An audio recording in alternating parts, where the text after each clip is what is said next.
Merci d'avoir choisi TV5 Monde. Bienvenue si vous nous rejoignez dans 64 minutes. C'est l'heure du rappel des titres avec d'abord le Nigeria où Boko Haram ne laisse aucun répit à la population.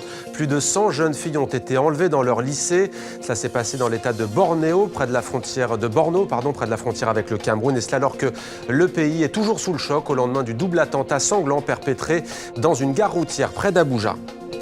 Des chars ukrainiens envoyés dans l'est du pays pour déloger les militants pro-russes qui occupent toujours des bâtiments officiels dans plusieurs villes.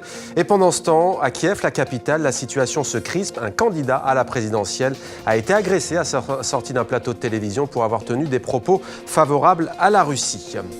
Et puis en Syrie, la guerre continue, la bataille médiatique aussi, avec ces images de soldats triomphants qui tournent en boucle sur la télévision d'État. Ça se passe près de Damas, à Maaloula, ville chrétienne reprise par les forces gouvernementales appuyées par des combattants du Hezbollah libanais. Nous sommes ensemble depuis un peu plus de 60 minutes. Vous avez manqué le début de votre grand journal. Voici l'essentiel de 64 minutes.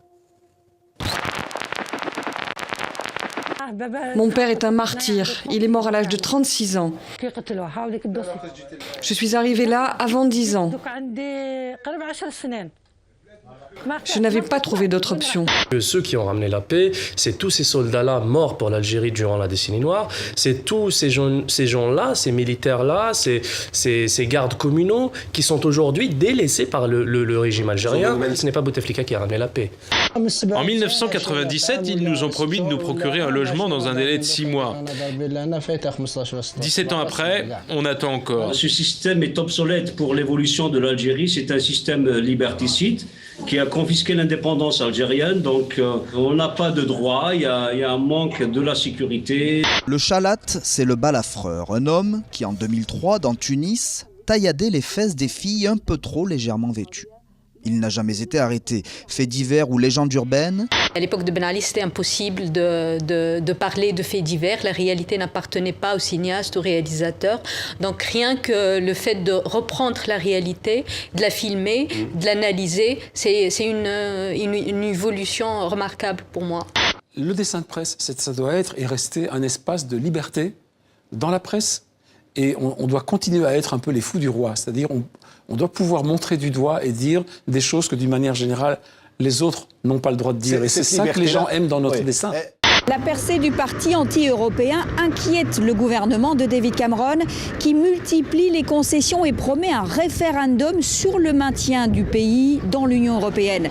Le Parlement européen a adopté ce matin de nouveaux textes qui donnent corps à cette tentative de régulation du système bancaire européen.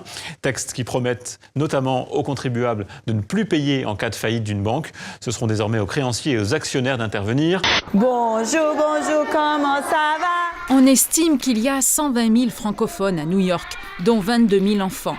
Mais ce ne sont pas que des petits francophones qui suivent ces programmes. Dans cette maternelle, les 2 tiers des enfants sont américains. Même si une grande partie de la profession ne veut pas se l'avouer pour des raisons essentiellement commerciales et qu'il est beaucoup plus simple de dire que les Anglais, les Italiens et les Espagnols sont tellement géniaux alors qu'il ne se passe absolument rien ou quasiment dans ces pays-là.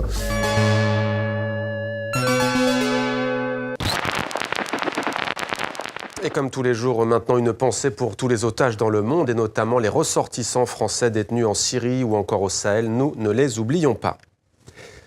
C'était 64 minutes, Le Monde en français, votre grand rendez-vous d'information. Merci à vous de nous être fidèles. À demain sur TV5 Monde.